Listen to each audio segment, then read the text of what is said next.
This is Time, Talent, Treasure, and Ties.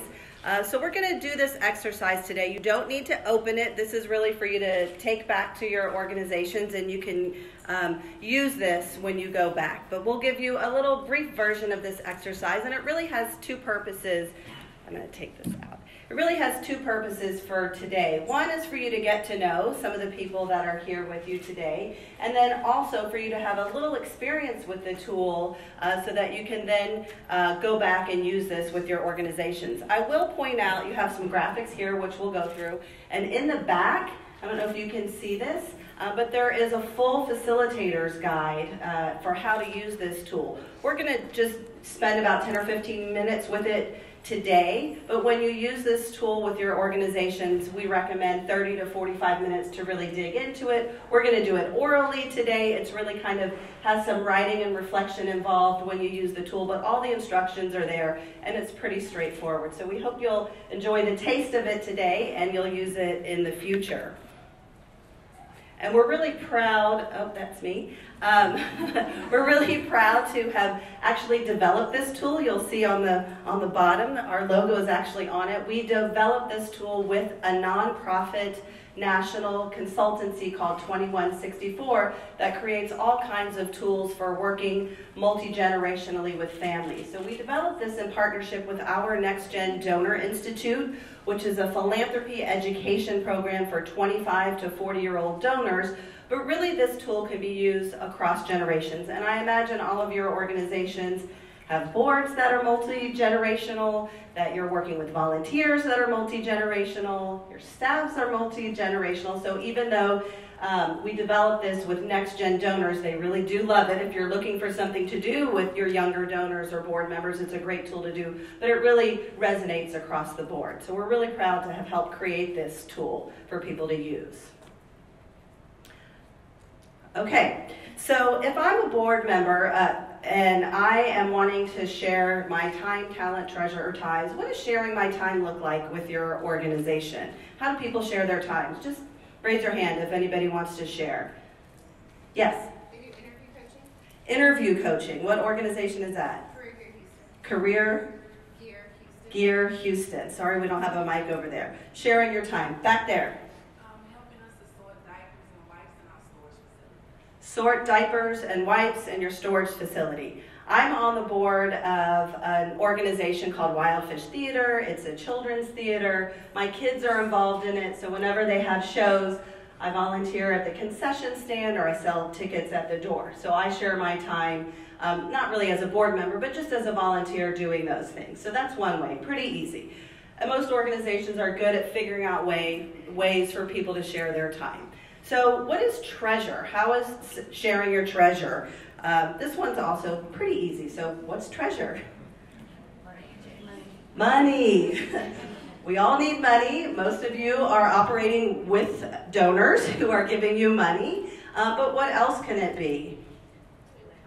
It can be in kind. It can be goods and not really services, we'll get to that, but goods that people donate. So back to Wildfish Theater, not only do I work at the concession stands, and I do give a little bit of money to the organization, I also bring chips and wine. The shows we have wine and different things to the concession stands, and actually it's easier for the organization, for the parents to just bring that and manage that whole thing rather than going out to buy the chips and all of that kind of stuff. So treasure, pretty easy. Most organizations are really good at time and treasure, and we all need it. So now we get into the ones that are maybe a little bit trickier. What is sharing your talent with an organization? What are some things that come to mind? Yes? We have Medical providers. I forgot to ask you your organization. What's your organization? Casa Buen Samaritano. Okay, great. And back there, what's your organization? Shades of Blue Project. Another way over here. One of our board members has a production company, so they make videos for us. One of the board, what's your organization? Candlelighters. One of their board members has a production company. That's great. And they make their videos for you. That was a good call, asking that person to join your board. Yeah, back there. Anything Graphic designing. So you got it. So we kind of back to Wildfish. Back when we were forming, it's a new kind of startup organization. We were filing for a 501c3 status. I've worked in nonprofits my whole life. I started a nonprofit a long time ago. So as a board member, I shared my talent, very different. You don't have to be that talented to sell concessions. You have to, count change and that kind of thing. That was my time, but it's very different shepherding that organization through their nonprofit status. It's a different way and really more of a board member kind of addition that I could bring to Wildfish. And so the last one is ties. And you'll see on your graphics, it's kind of cute. It's like some brains that are connected. So it's not really mental telepathy. But what does sharing your ties, what's the first thing that comes to mind when you think about sharing your ties? Yes? I'm with the YWCA Houston, and I have board members who have friends who are, like, at Texas Children's Hospital. She introduced us to a partner to be able to help us create a medical project. That's a perfect example. So I'm going to try and repeat that so people can hear. You're with the YWCA. You have a board member who introduced you to a doctor at Texas Children's to help you create a right. So, yes. Yeah, so I have the same thing with introducing us to their network. Whatever way, wherever, because most of the board members are very well connected, so introducing us to network and then bringing more people to the organization. And my organization is Chad. Board members introducing you to their network. And of course, I'm surprised nobody mentioned social media. Yes? Mentorship. I'm Dreamcatcher Stables. Dreamcatcher Stables. Mentoring people who want to start 501c3s and mentoring people who are in my industry. Yeah. So ties can also be social media, and most organizations now have a social media presence, need a social media presence for fundraising, for promoting your events, for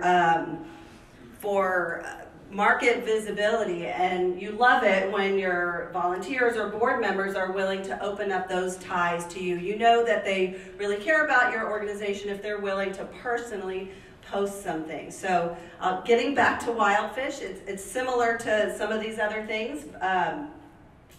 When they were starting, they had about 15 students, and the phase of their development was trying to grow. So our family personally recruited about 40 other kids and families to participate in Wildfish through our school, through our synagogue, through our neighbors, through meeting me on the hallway. And even though we're really big now and there's waiting lists, if I run into you in the hall and you tell me you have little kids, I'll probably still say, oh, you should do Wildfish with your kids. So there's lots of ways that that board members and volunteers can share ties. And a lot of times the organizations are really good at the time and really good at the treasure. And it can be harder sometimes to uncover ties and talent of board members, of volunteers, and lots of you are doing that. But this is a tool that if you use it regularly with your board members or when volunteers show up, you may learn things about them that you had no idea that they could share with your organization. And you can also move them along the pipeline with your organization. I'll still do concessions, but it's a little boring for me. So the fact that there's some other things that I can do, I'm not going to lose interest in Wildfish because there's some other things that I can do that really are tapping into making me feel like I'm making a big impact. And I'm the person who can do something really particular. So these are ways that you can also take people from one step to another with your organization. It can be a great thing to do with a new board member as well, just to get to know them and what they might be willing to share with your organization. Any questions before we practice a little? Great. So what we're going to have you do is turn to someone next to you, preferably someone that you did not come with. So if you need to shift seats a little bit to do that, and answer these two questions.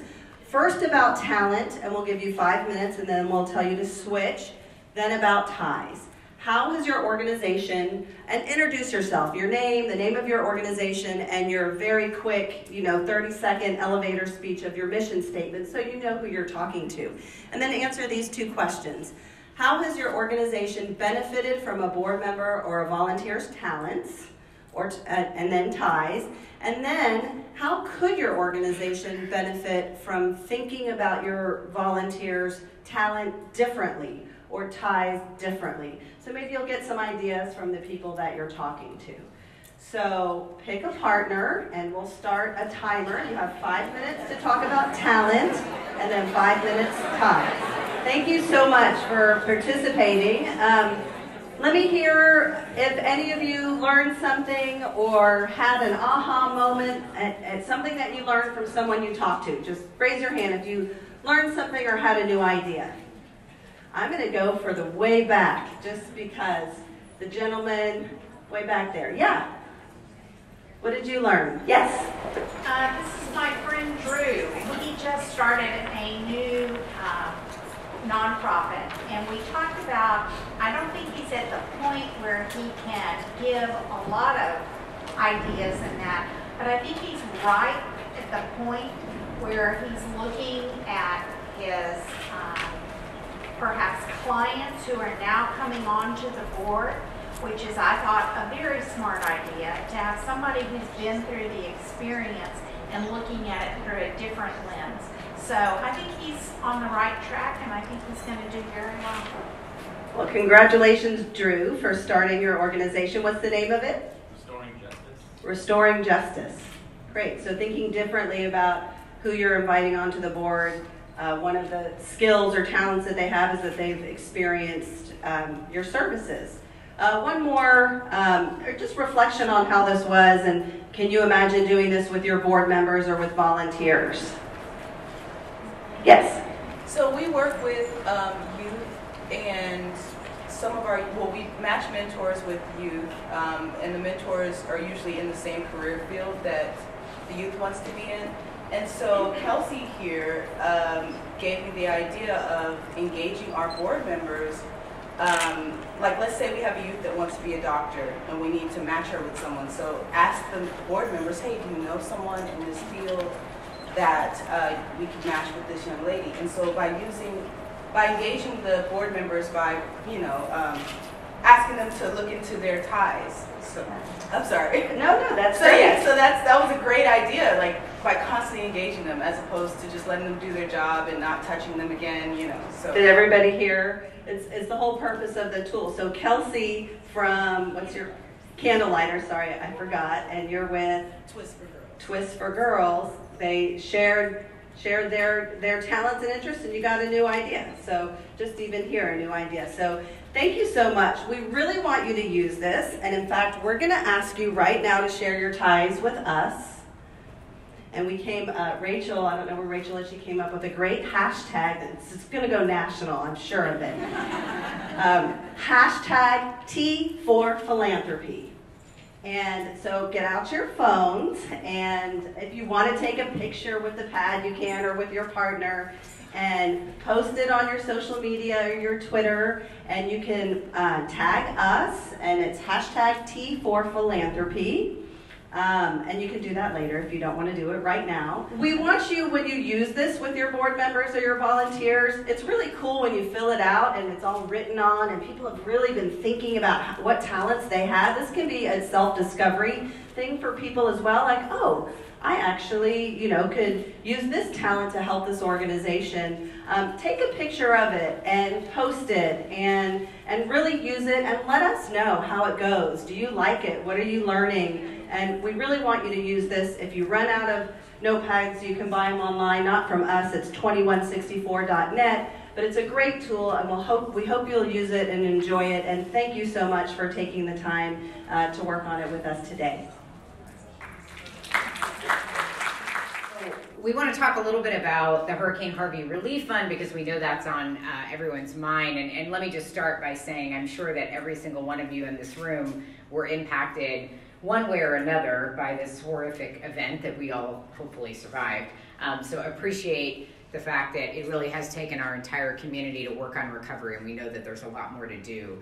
Just quickly, the Community Foundation has been engaged in disaster relief really since the beginning, and through Steve Maislin's leadership we had the Bush-Clinton Katrina Fund, the Hurricane Ike Recovery Fund, and then the Storm Relief Fund of 2016. So we were not new to disaster relief, but obviously by far the Hurricane Harvey Relief Fund is the most large and hopefully will be the most impactful disaster relief effort that we've had the honor and responsibility of being part of.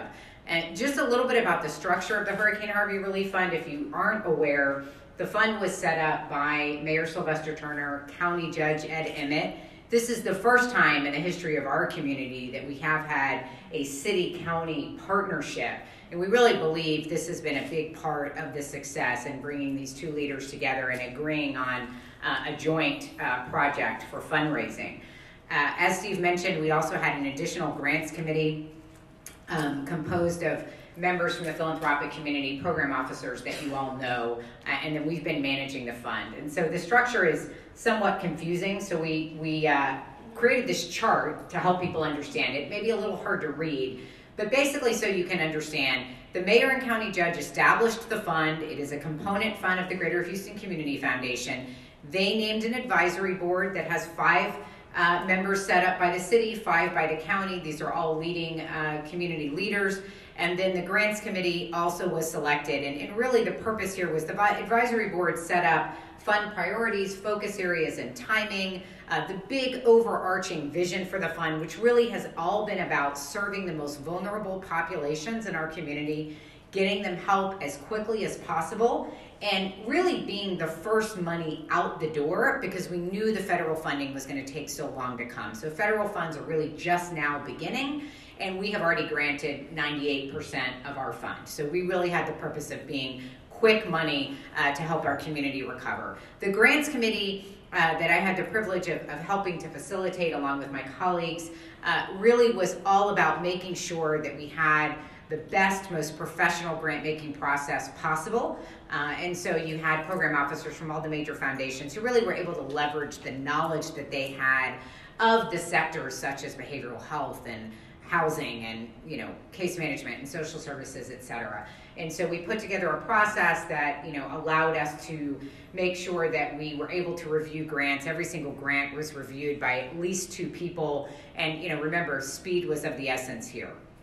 And then on top of that, the Community Foundation, obviously our role first and foremost was fund administration. We have over 126,000 donors who gave to this fund. We raised $114 million. We had to give tax receipts for all of those wonderful, generous people across the United States. We had to provide reporting to the donors and the advisory board and all of that. And then, of course, we assisted the advisory board in developing fund priorities, facilitated the grants process, provided all of the due diligence, and then really tried to make sure that the right connections were made across our community. So really providing thought leadership through convening, through coordinating with other funders. As I just mentioned, $114 million raised to date. We have already granted more than $110.5 million to over 123 nonprofit organizations. We used the Kinder Institute for Urban Research to develop needs assessments for us to drive decision making. One of the most difficult things during the disasters, unfortunately, there's very little data available, but there's a lot of great need. So we were able to look at all the calls coming into 211, all the data we had, and were able to access from FEMA and really hone in on where the greatest need was. And all of our grants information has been available online, so if you're interested in seeing the individual grantees, you can go to our website. We estimate that the fund will benefit over 183,000 distinct beneficiaries across the city of Houston and Harris County. So far, 47,000 beneficiaries were served in rounds 1 and 2 of grant making, and 137,000 are estimated to be served over the next year.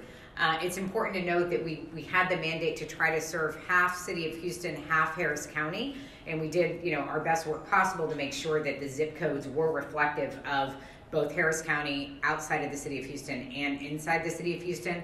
And you can see through all of these beautiful icons the kinds of relief effort that we've had. Obviously, basic needs and direct assistance has been a very, very important part of this work. Behavioral health is increasingly important, disaster case management, legal services, furniture and furnishings, emergency financial assistance, housing and home repair, and on and on and on.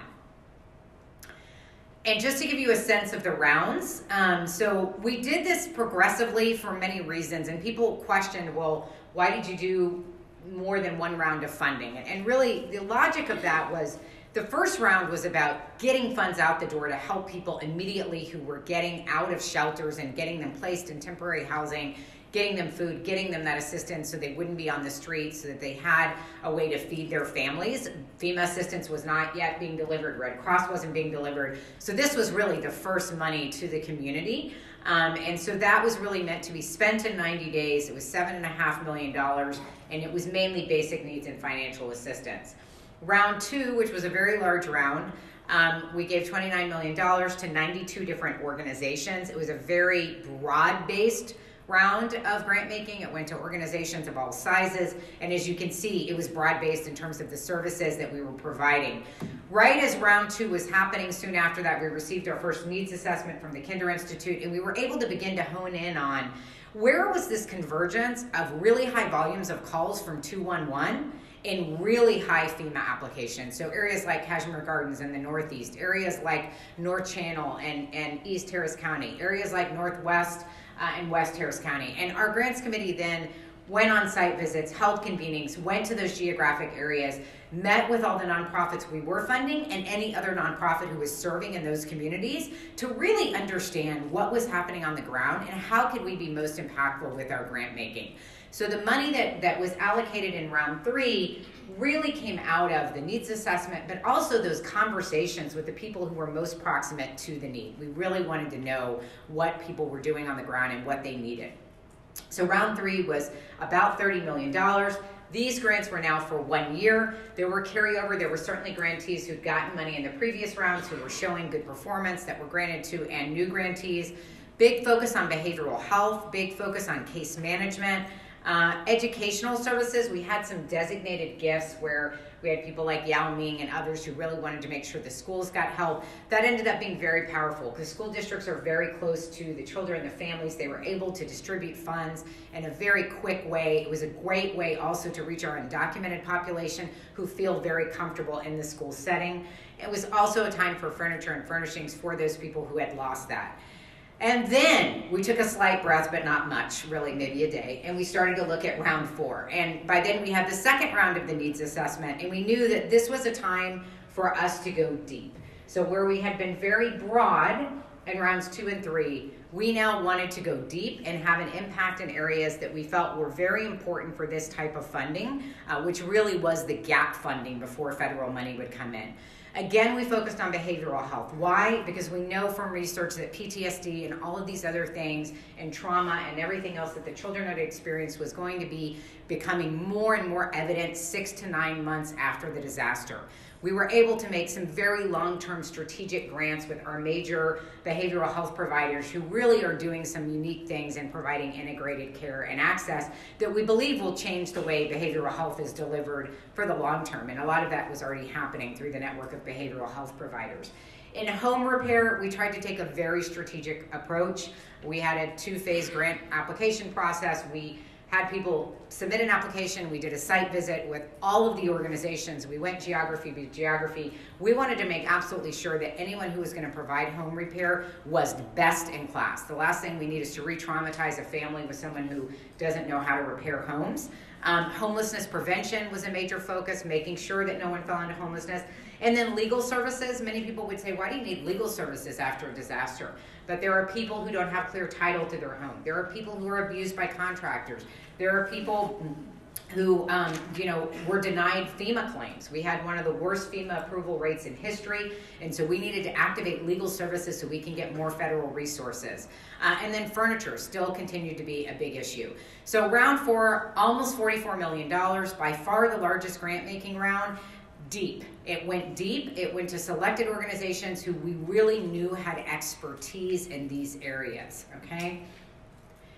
The focus and grant-making philosophy, as I mentioned, really about vulnerable populations. We wanted to make sure low-income people, seniors, all of our diverse populations, our disabled population, our undocumented immigrants, people who were couch surfers, a lot of focus on people who FEMA was not benefiting, renters. Really, that was our lens. It was unified across the city and county that this fund needed to be helping the most vulnerable. We know that people were impacted at all levels, and it's hard to recover no matter where you are, but if you had insurance, if you had a lot of savings, it's easier than if you were already on the margins. And we really wanted to support and foster capacity building of our grantees. We wanted there to be flexible funding to add staff. We did a lot of convening of nonprofits and stakeholders to make those connections. If you were in case management, we wanted to connect you with a home repair agency. We wanted you to understand how you could access legal services. We wanted to create a system of recovery that really helped us, be collaborative. We also did webinars and a lot of site visits and communication and a lot of commitment to continuous improvement. So when we heard from grantees, oh, you're reporting, we don't understand it, we would do a webinar, we would change it. When we would hear from a grantee, well, we actually couldn't spend this money this fast and here's the reason why, give us an extension, we were willing to do that. So flexibility has been a hallmark of this fund. And if you think about the next steps, it's important to understand we are still getting lots of grant reporting. The funding that we gave in March and April and May, that money is being spent over 1 to 2 years. So we will be constantly sharing with the community the impact of our grantees, just as I know you all, if you were a grantee, you will be sharing your impact and your stories. But it's going to be a long process of assessing the impact of the funding because it's long-term funding. Even though we got the money out the door very quickly, there's a lot of money that will still be being spent in 2019 and into 2020 because it takes a long time to do legal services. It takes a long time to do behavioral health. It takes time to do home repair. So it's really important to understand that the needs will still be and the experiences will still be being digested and learned from over time. We are almost complete right now with a lessons learned and impact evaluation study, not so much on the impact of the grant making, because as I said, that's going to take time, but on our processes. What did we do well? What could we have done better? Where are the opportunities to improve disaster relief? So you will see before the anniversary of the storm that we'll be releasing a public report about those findings and about our grant making, and we will be developing a playbook so that we know we'll be called upon again. We want to make sure that we can do disaster relief even better next time. So know that we have been really open to reflection and evaluation and learning because this was a very challenging process. We know everyone did the best they could do, but we think we can do even better if we learn from this process. Finally, we have launched an innovative strategy called Harvey Home Connect. The press release, I think, goes out today, but this has been up and running since June. If you've been working in disaster relief, you probably know about it. If you don't, we've kept it from you just because we needed to make sure the system was working before we had a massive deluge of home repair applications. So Harvey Home Connect is a common application and coordination system for seekers of home repair in Houston and Harris County affected by Harvey. And the reason we created this was really because we saw that it was very difficult. If you needed home repair, you were having to shop around for services, going from agency to agency, seeing where you qualify. And the last thing a traumatized person needs to have to do is spend all their time shopping around for services. So we match eligible seekers of home repair services with reputable, pre-vetted nonprofits who can help them. It's funded by the Hurricane Harvey Relief Fund, and it's managed by SBP, which is a nationally recognized 501c3 nonprofit. Elena White, who's here in the audience, stand up and raise your hand and shake. Elena is our leader on this project and has really been the brainchild of it, along with several stakeholders and colleagues. We have some really ambitious goals with this system. We want to improve access and speed of home repair for Houston and Harris County residents. We want to empower seekers of home repair and disaster case managers with better information about how to get services and the status of their applications. We want to enable better matching and coordination between seekers and home repair agencies, and we want to be totally transparent about what is and what is not working so that we can have continuous improvement. So the organizations that are participating, you can see the list. I won't read it out to you, but these are some organizations that are really expert in home repair. And these are the organizations that the Hurricane Harvey Relief Fund has funded for home repair. You will notice it is not a list of 20 or 30 or 40 agencies. And there are certainly people who said, why did you only fund these agencies? And as I mentioned, we funded these agencies because they had the most significant track record of rebuilding homes successfully, speedily, and well. And we had to take that into very serious consideration. So these are the home repair agencies that we have funded. The way that people apply, and more than 300 people have already applied, more than 65 of them have already been matched with a home repair agency, and we have 2 homes that have already been repaired. Now note, this launched in June, so I think that's pretty fast, okay? The way people apply is either a service provider like a case manager or a pastor or a community navigator or somebody who's helping someone can apply on behalf of the person needing home repair, or anyone can just get online and apply directly.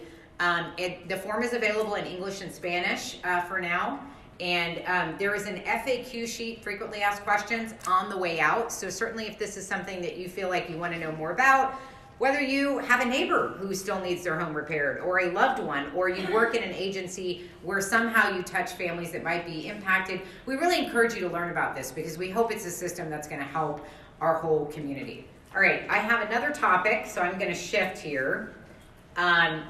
We heard last year that there were some questions about what our giving circles were all about. So I just want to give you a brief overview about this. There's lots of things that happen at the Community Foundation, and sometimes because we do so many things, there can be things that are a little bit not understandable to the public. So giving circles are in some ways as old as time. If you think back to like any mutual aid society, any group of neighbors coming together to help fellow neighbors, I mean, the whole idea is basically a way of people pooling their resources, their energy, or their time to a pooled fund. And the group decides where the money goes rather than one individual or a board. And oftentimes giving circles will also contribute time and skills and causes. Giving circles can be anywhere, but oftentimes they are housed at community foundations, and we have several giving circles that we're going to tell you about. So like I said, this is a new trend in some ways, but in some ways it's sort of very old and goes back to the roots of giving. In the U.S., giving circles were initiated by women, but they're now very diverse in terms of race, age, and gender, although women continue to be the majority of members. So maybe there's something there about the way we women like to come together. We have lots of giving circles at the Community Foundation, so I'm going to briefly go through this so you can understand who they are and what their focus is. And this is also on our website, of course. So we have the Asian American Giving Circle. It was started in 2008. So far has granted over $80,000 to 14 unique nonprofits. They do an invitation-only RFP. They have a website. They also have the Asian American Youth Giving Circle, which was one of the first youth giving circles like this in the nation. Established it in 2014, and they've granted $40,000 basically to 16 nonprofits. Obviously, when you see a circle like this, for example, that's Asian American, they're really focused on the Asian American community in Houston. That's their focus. We also have Latino Giving Houston and the New Giving Collective. Latino Giving Houston has been around since 2009. They've granted about $68,000 to 8 nonprofits, so larger grants. They have an open RFP, meaning anyone can apply for a grant. So if you are serving the Latino community, this is something that you may want to well know about. They have a website, Latino Giving Houston. And then the New Giving Collective is the newest of our giving circles, established in 2016, African American focused, really beginning to develop their grant making. So we don't know yet how that RFP will be done, but we'll certainly let you know, and you can contact Eileen to learn more. They've made 1 grant so far. And then we have a couple of other giving circles associated with our Center for Family Philanthropy. And I would say in some ways these circles are a little bit different in the sense they're really part of the education journey for our families. So while the other giving circles tend to have one focus over time, benefiting a particular part of our community, these giving circles actually look at a new issue every year. And that is purposeful because their whole point is to educate younger donors and families about issues. So they've looked at everything from homelessness to human trafficking, to children in the welfare system, to education, to veterans issues. And again, the whole point is educating them about needs in Houston. The Family Giving Circle was established in 2017. It's granted about $27,000. It's an invitation-only RFP, but we really recommend you have a Donor Houston profile because that's how we source who we're going to invite to the RFP. The Next Gen Giving Circle is older. It's been around since 2012. Sometimes there'll be an open RFP, sometimes it'll be invitation only. It just depends on the cause area and what the Giving Circle leadership wants to do. And for both of these, Ann Freed is the contact, and I don't know, Ann might be outside, but anyway, you can reach Ann to learn more.